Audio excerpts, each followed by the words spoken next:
నేనేదో కాలేజ్‌లో ప్లేస్‌మెంట్ వచ్చిందని చెప్పేసి ఏదో ఊహించేసుకున్నాం. వాళ్ళు కూడా ఏదో చెప్పారు. అయితే అక్కడికెళ్ళి చూస్తే ఏమీ లేదు. అసలు మ్యాటరేంటంటే మనకంటూ ఓడు జాబ్ ఇచ్చాడు. సరే ఎళ్లి చూసొద్దాం అని చెప్పేసి మా పేరెంట్స్ కూడా నన్ను బస్ స్టాండ్‌లో వదిలిపెట్టేసి వెళ్తున్నారు. అసలు యాక్చువల్లీ ఏమైందంటే మా కాలేజ్‌లో ప్లేస్‌మెంట్ జరిగినాయి. సో, మేము దాంట్లో సెలెక్ట్ అయ్యాం. మేమేదో బాగా సెలెక్ట్ అయ్యాం అని చెప్పేసి ఆనందపడ్డాం. ఆ మాటల్లోనే అనంతపూర్ వచ్చేసాం. అక్కడి నుంచి మెల్లిగా ఎనుమకొండకొచ్చేసాం. 2 అవర్స్ తర్వాత అలాగా 2, 3 క్లిప్స్ తీసేసుకున్నాను. మా ఫ్రెండ్స్ వాళ్ళని. మా వోళ్ళందరూ కాలేజ్‌కి వచ్చేటప్పుడు షేవింగ్ చేసుకోమంటే షేవింగే చేసుకోరు.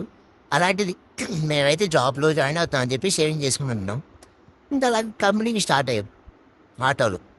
ఇంకా కంపెనీ వచ్చేసి కియా కంపెనీ. సో, మా వోడేదో పీకుడు గాడిలాగా ఎళ్తున్నాడు. మీసాల గెడ్డలు తీసేసి. యాక్చువల్లీ మేము ఉండే కంపెనీ దగ్గర నుంచి ఇంకో కంపెనీకెళ్ళాలి. అంటే ట్రైనింగ్ ఉంటదంట. దీనికేంటో ట్రైనింగ్ ఏమో మాకేం అర్థం కాలేదు. ట్రైనింగ్ కూడా 5 డేస్ ఉంటదంట. ఈ ట్రైనింగ్‌లోనే మనకు డీటెయిల్స్ మొత్తం చెప్పారు. అవి ఇవి రిజిస్ట్రేషన్ అంటారు. అన్నీ చూసిపోవాలి. సో, ఇయన్నీ చూసిన తర్వాత మనకి అనిపిచ్చేసింది. మనం చేయలేం, మనం ఉండలేం అని చెప్పేసి. చలో బుడ్డూరు అని చెప్పేసి వచ్చేసాం. Thank you. Stay tuned.